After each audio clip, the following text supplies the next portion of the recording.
Command the code, scale with precision. AI playbook built for decision. Process tight, we move with vision. 3 minds lead in the next edition. Command the code, optimize moves. From the data to the brand we improve. Unlock growth, set strategy bold. Prompt commander, let the future unfold. AI lock in, we don't guess work. Every prompt clean, every step got purpose. Streamline tasks, automate flows, turn your ops to a beast. Watch efficiency grow. John breaks walls with the code first brain. Rewriting limits, real-time game. Allan, everyday scope made smooth. He maps the mission while the system grooves. Tim got tools for the team to win. Plug it in once, watch success begin. Corporate sharp, enterprise smart. We don't chase trends, we build from the start. We build from the start. We build from the start. We build from the start. We build from the start. We build from the start. Welcome to the Prompt Commander AI podcast, where AI meets execution and hustle gets redefined. I'm Tim Roper. I am the co-founder of Prompt Commander AI, and we're here with Allan Dubon, and we've got our guest host today, Brannon, today. We're excited to have him on our podcast. Today's episode is called Old Hustle is Dead. We're going to talk about prompt up or shut up. So if you're still out there grinding 16-hour days thinking that's the only way to win, this one is for you to listen to the most. Because the truth is, effort without systems, it's just burnout in disguise. So glad that I'm not flying solo today. I've got Allan and Brannon here. Brannon's a good friend of mine. We've been connecting for a while here. We both have some connections of a previous employer there. So welcome, Brannon. Why don't you tell us about yourself? My name is Brannon Stacy. I'm located in Salt Lake City, Utah, or Layton, Utah. I've actually been in the BPO outsourcing industry for about 20 years. So I've seen the changes from evolving from outsourcing to offshoring. And now, the next wave is AI. And some of the things that I have witnessed here is the hesitation of adopting AI. So I'm really glad that you guys welcome me onto your podcast, and I look forward to diving in deep here. Awesome. Well, we're glad you're with us today. We have a lot of fun here. We've challenged some good thoughts here, so hopefully we can do that again today. Yeah. But I'll throw this out to both of you. We've all seen people just burn themselves out. I've been on the end of burnout, and it's all mindset, right? Of how you look at that. But because of that, this topic hits really hard, I think, for all of us. I think if you're not running efficiently out there, you're going to be just spinning your wheels. We've seen that a few times, just trying to, get Prompt Commander AI up and running. And sometimes we even have to remind ourselves, we have AI to help us out here. So I just, I want to open the floor of, get it rolling here of, what are some good signs of, and places where we can utilize this the most in efficiency so that we're doing exactly what we say here, that we're going to prompt up or shut up? Yeah. Brannon, I think this would be a good time to explain what a BPO is when you talk about it. And I think it would be, really good segue into where you're heading. Yeah, I can help with that, definitely. So BPO stands for Business Process Outsourcing. Why do companies use BPO providers? A lot of companies use BPO providers to your point, Tim, is efficiencies, right? Reduce repetitive work tasks, outsource responsibilities that can be taken over by a cheaper labor source. And again, the reduction of cost, right? And so that's literally why companies use BPO services, or they don't have enough workforce to cover the workload. So we see a lot of companies use BPO providers, one, to scale quickly, and two, to reduce the costs of the overhead cost for the labor.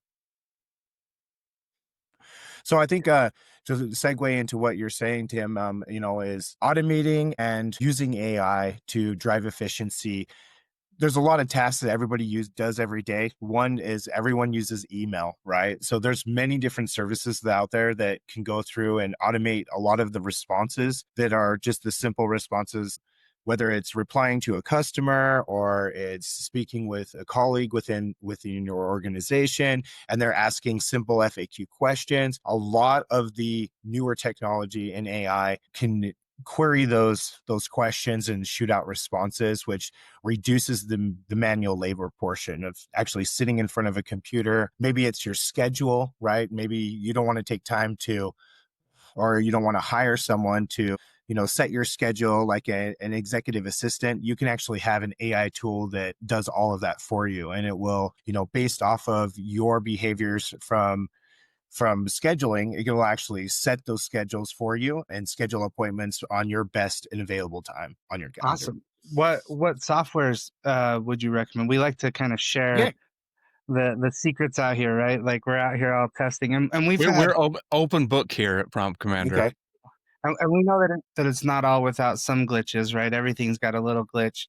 So kind of maybe some pros and cons of the softwares you've tried and where you've kind of landed and why, if that works Yeah, out. not a problem. Yeah. So M1 is one of the tools that I've used personally. Not only does it set your schedules for you or it manages your calendar, but it also has a conversational AI component to it. It acts as a receptionist. I don't know if you've seen the ads, but they're literally all over social media. And I've actually used that service myself. It's actually relatively cheap. It's about $25 a month to have basically a receptionist take your calls.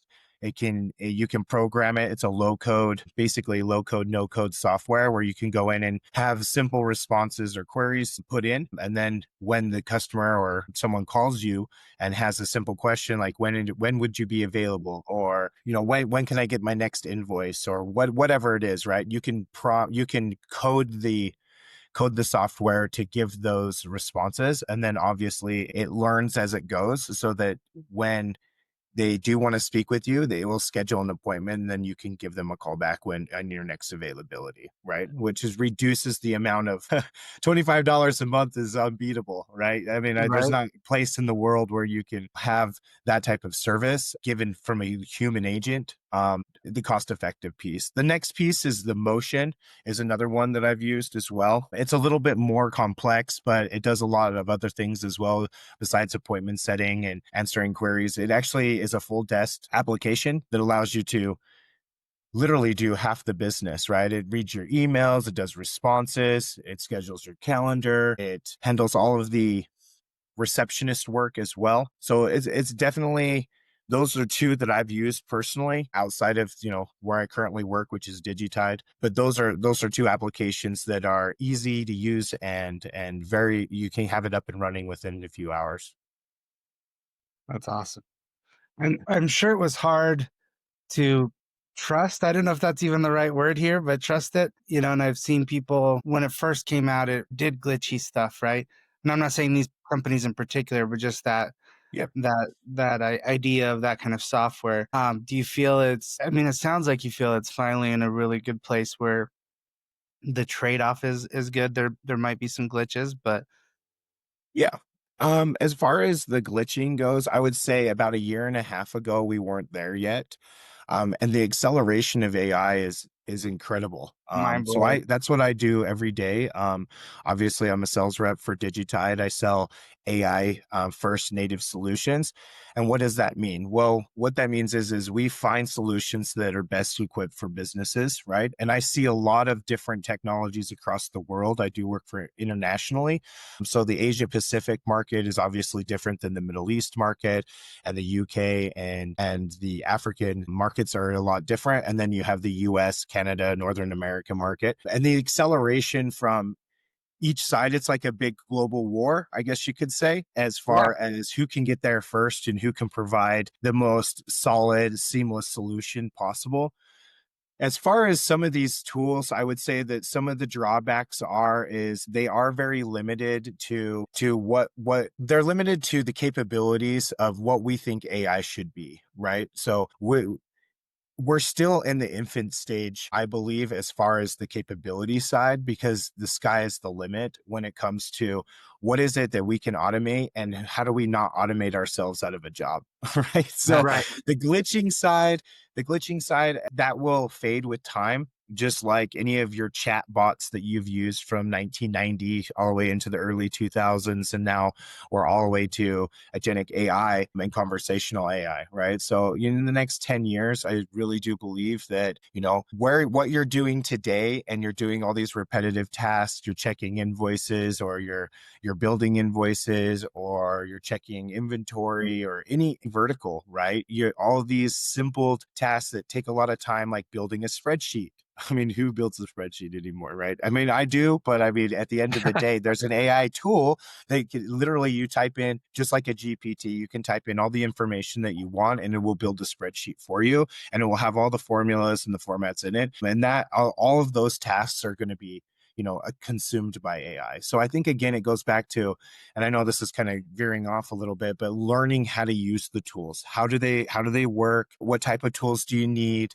And then obviously implementing those tools. So there's going to be jobs available and jobs being created as far as training people on how to use AI, identifying what solutions are best for which companies. And a lot of tools, AI can do that, but I think having that human element is super important because that gives it that personal touch. And, the human mind thinks differently than a knowledge base would, right? Like, and how that 100%. information is queried. Creativity is really important. And I think that there is where you see where the human element is so important, is the creativity portion of it. AI is creative. It can be somewhat creative, but it's just not there yet on that intellectual side. We talk about just the glitchiness.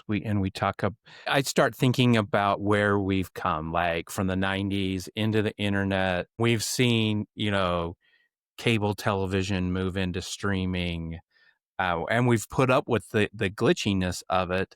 There seems to be just a little bit more hesitancy. Maybe this is because it's more industrial revolution where people are concerned, if it's not taking my job, it's taking certain aspects of my job. You're right.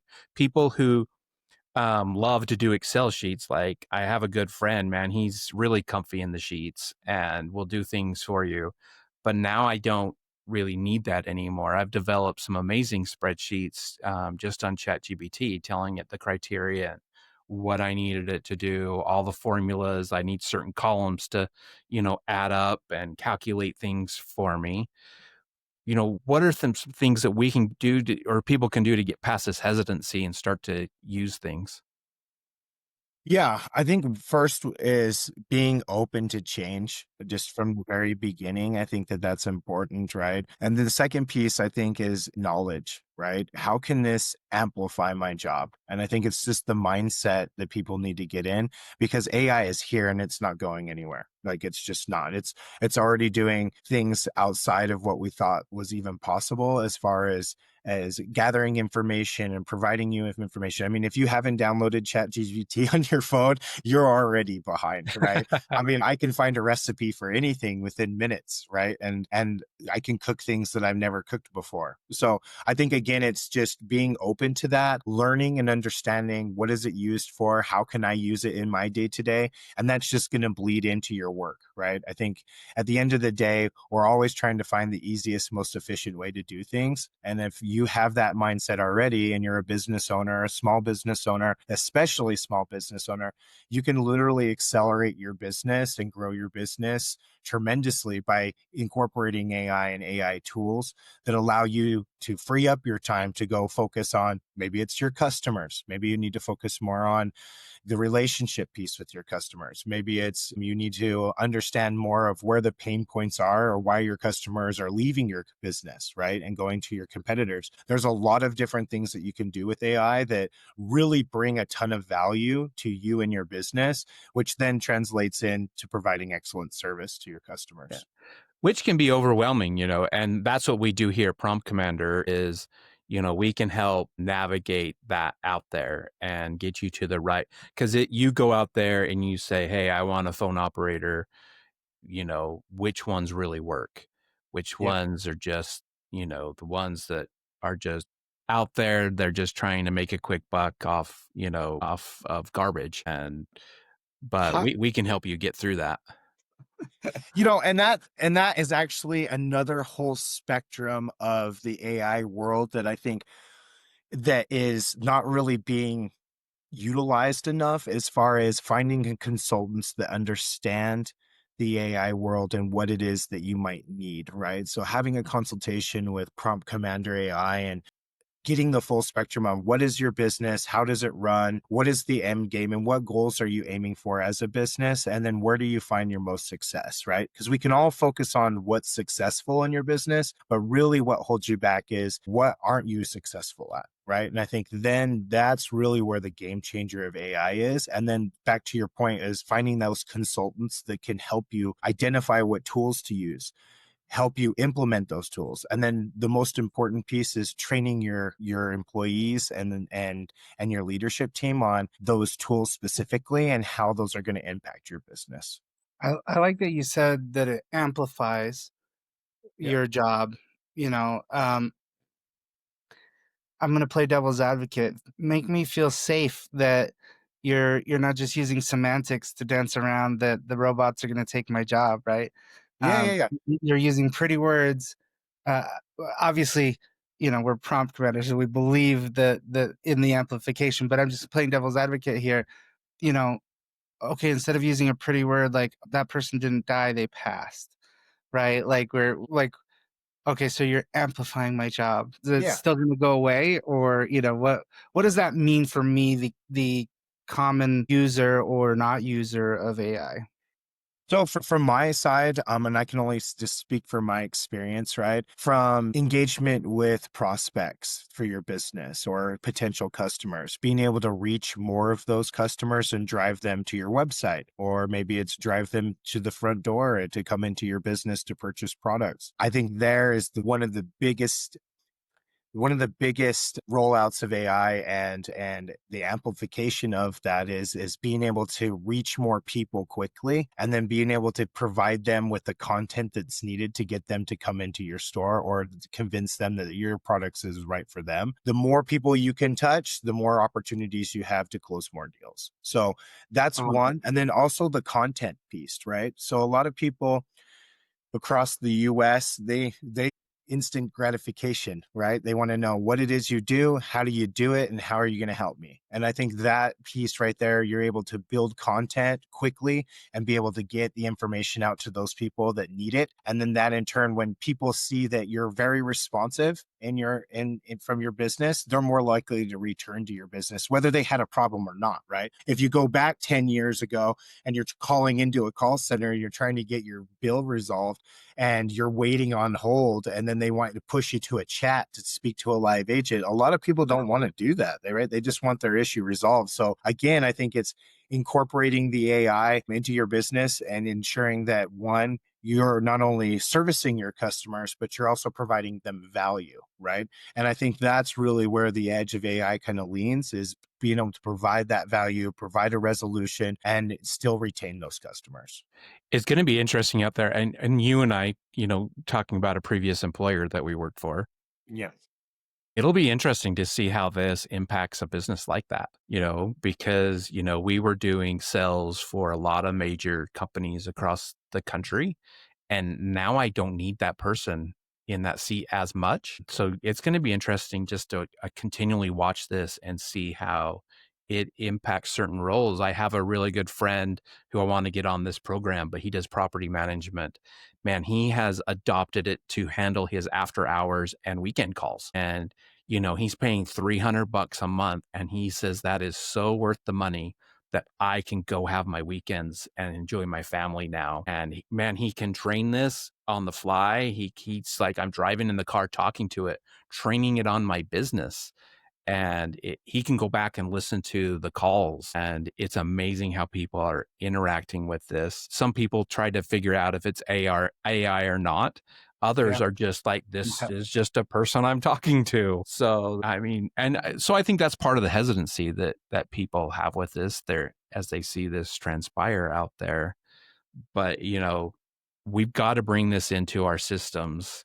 It's going to create efficiency out there. So that's the direction I wanted to go in was, what does a prompt driven workflow look like? Yeah.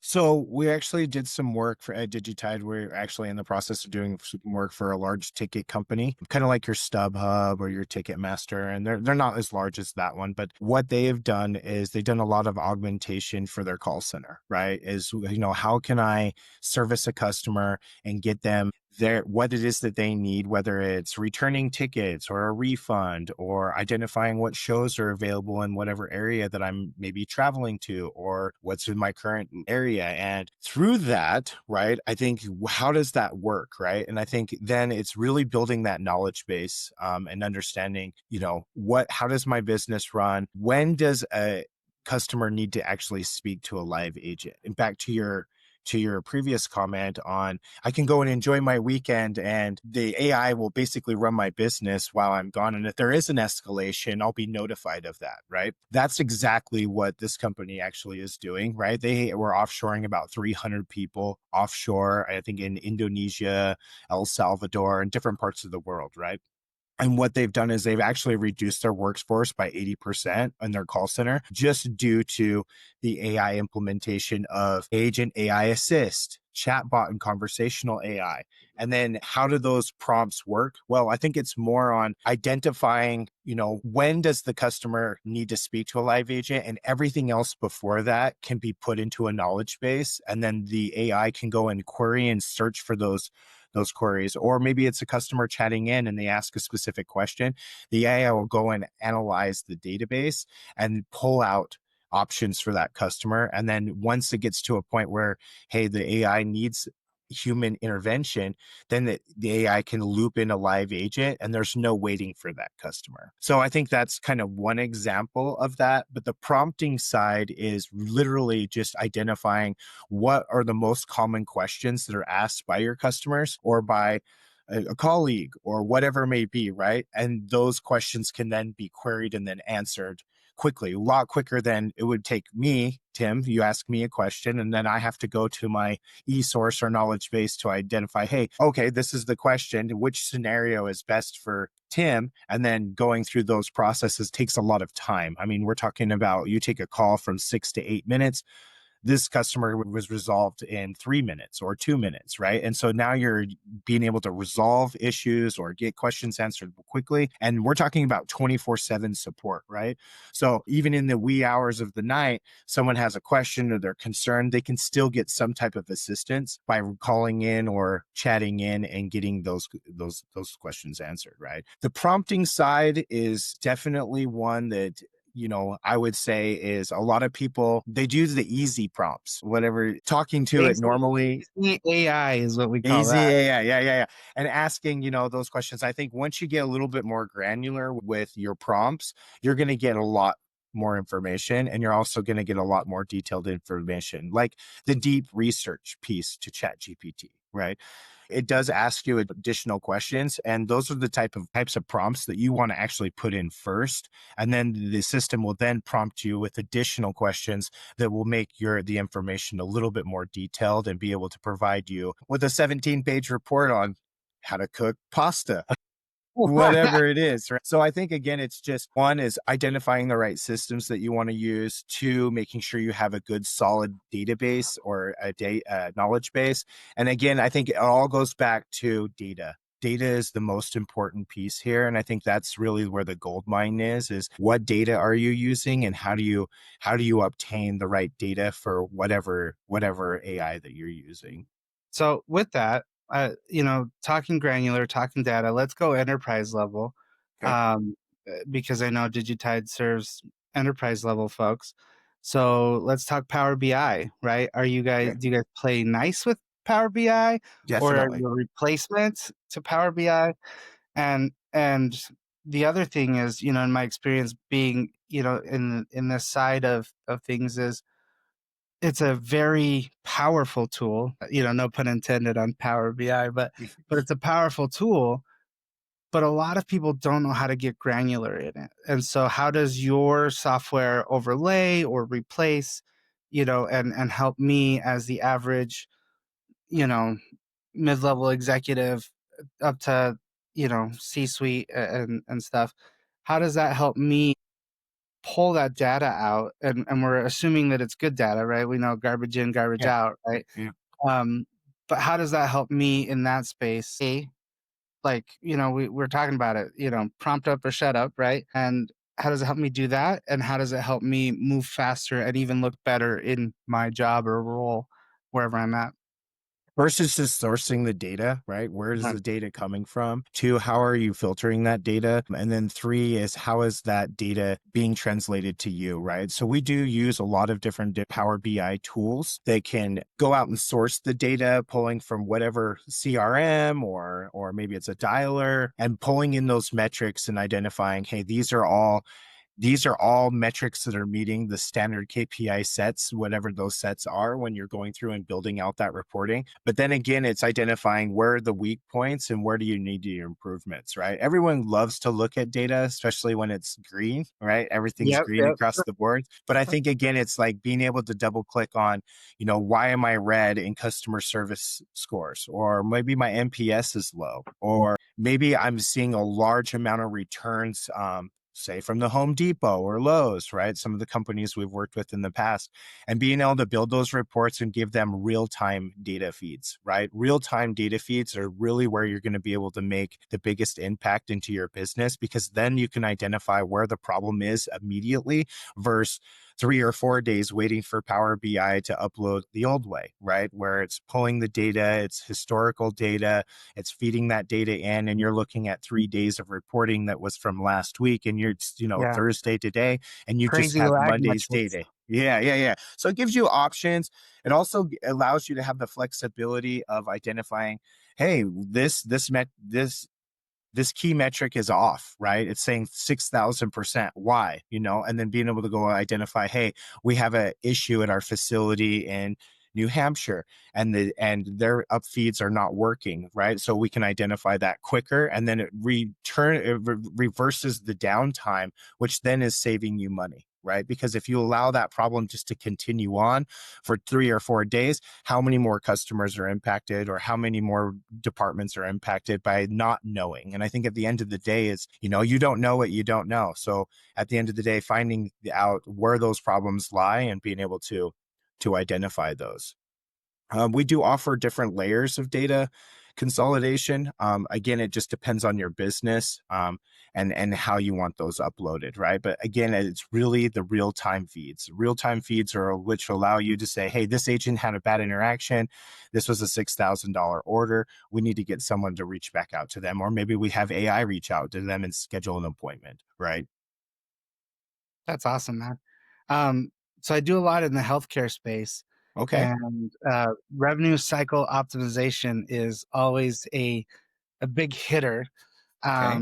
How does AI, Digitide, and yourself play into that? And you want to explain a little bit about what that is for people that might not know what it is, Yeah. and how you help.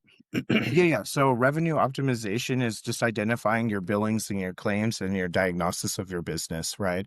So I think there it's being able to, one, be able to get the billing, the invoices out, or understand where bills aren't being paid. Two, understanding how those data points are coming in. And three, being able to show a profit. Right. So if you're not able to show a profit, then your business is not going anywhere, right? It's non-profitable. Being able to code um different types of billing, that's important as well. And I do a lot in the fintech and the retail side, but on the healthcare side, I know that we are experimenting with a number of different tools on the AI side to help increase that revenue management piece. Beautiful. I mean, this is just, it's mind blowing a lot of times of what this can do to be, on the efficiency. Yeah, and I mean, like servicing claims, right? Like that's one of the biggest hindering parts of healthcare is being able to get your claim Yeah. approved and then being able to get it paid, right? So a lot of the times you'll get a bill in the mail and the other side has not even been processed or approved, right? And so you pay that bill, and then we'll just use a healthcare company. I don't want to call any healthcare companies out, but we'll say a Yeah. healthcare company sent me a bill. It's $1,300. I hurry up and pay my bill, but then my claim was not approved. And then I receive maybe it wasn't approved at the amount that they originally thought at the doctor's office or at the dentist or whatever. And then now I get another $800 bill because it wasn't processed and the claim wasn't processed properly. Now I'm on the phone with my paper in my hand, irritated, trying to figure it all out. Yep. When now, healthcare company B uses AI automation.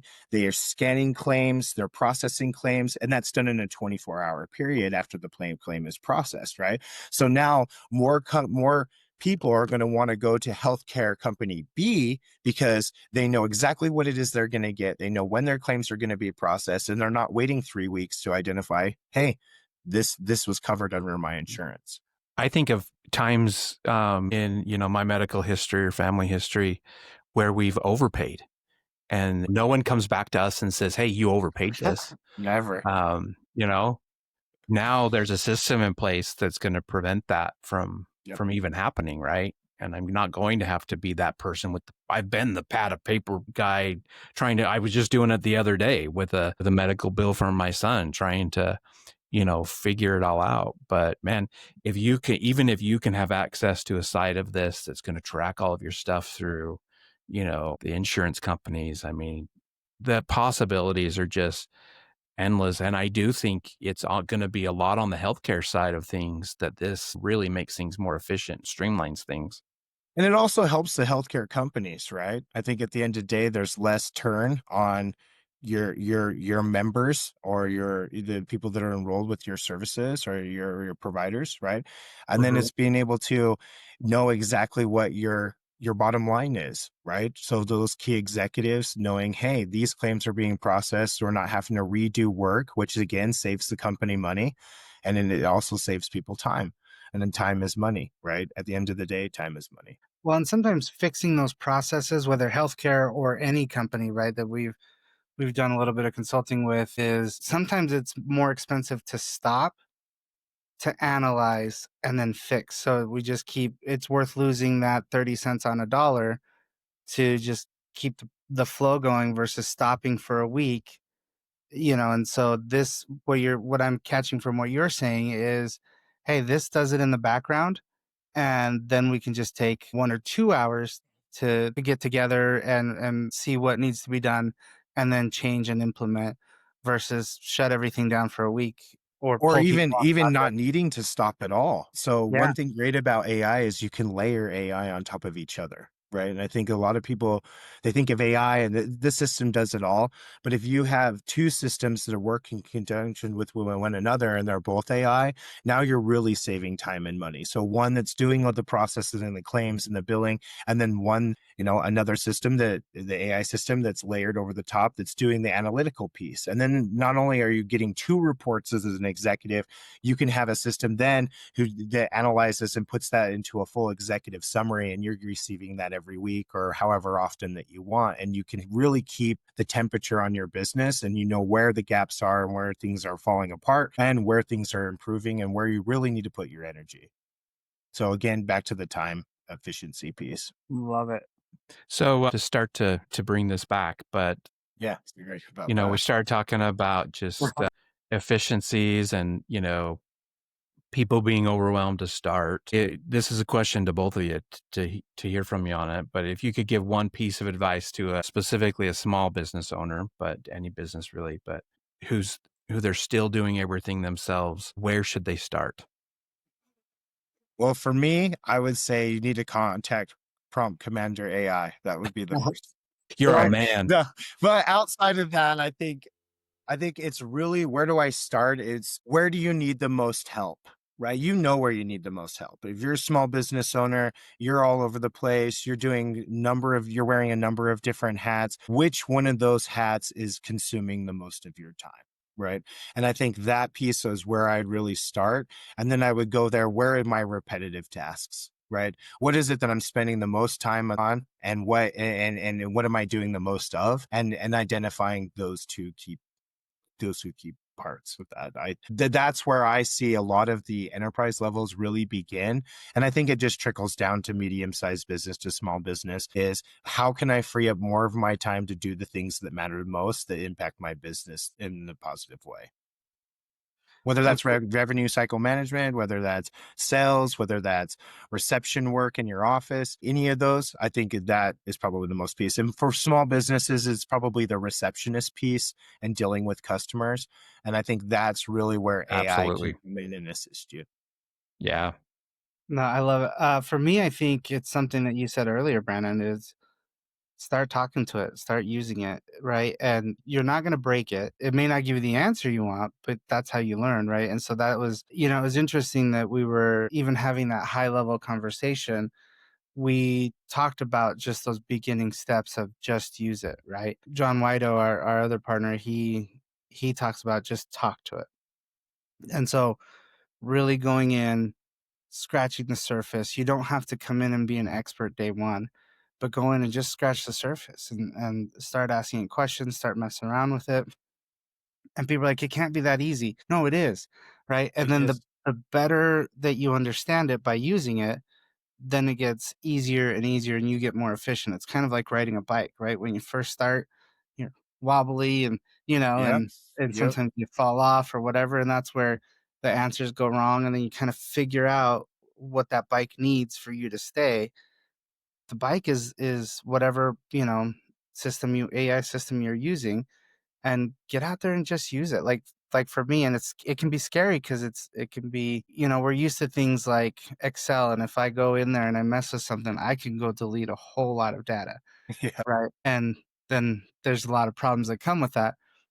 Whereas here, just go in and input and start seeing what your query brings back. Yeah, I would say experimenting with it is probably the reason why I ever started using it, right? I think more I think was that's why like we all I started.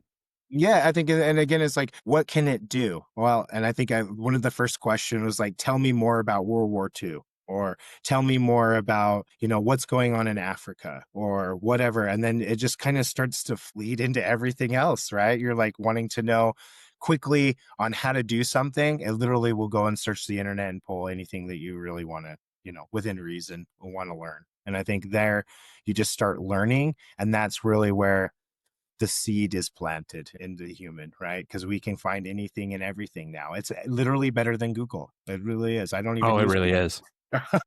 Yeah, unless you're using it like Google, but yeah. Yeah. So, hey, Brannon, this has been awesome. Thanks for coming on today. Yeah. I'm going to put you on the spot here with one final question, though. Okay. So if you could have your own personal AI assistant with the personality of any movie character, who would it be, and what's the first thing you'd have it do for you? Any movie character. Well, I'm a big Terminator fan, so I like. Oh, that's going to scare some people. So Arnold's voice. I grew up with Terminator, so probably that. And then what I would do is, for me, what I would have it do would be able to receive my phone calls and in Arnold's voice, and be able to go out and really just give that personality feature of, hey, this is the man, don't mess with him. I like it.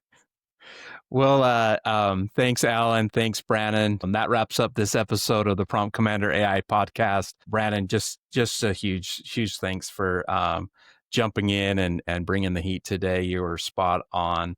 So if you're still trying to build your business the hard way, you're already behind, and it's time to stop grinding just to the grind and start building systems that actually work for you.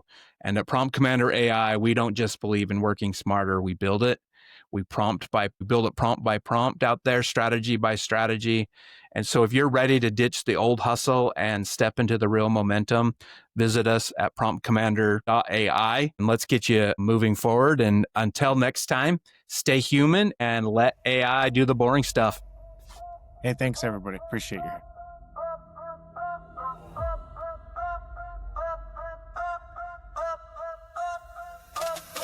Command the code, scale with precision.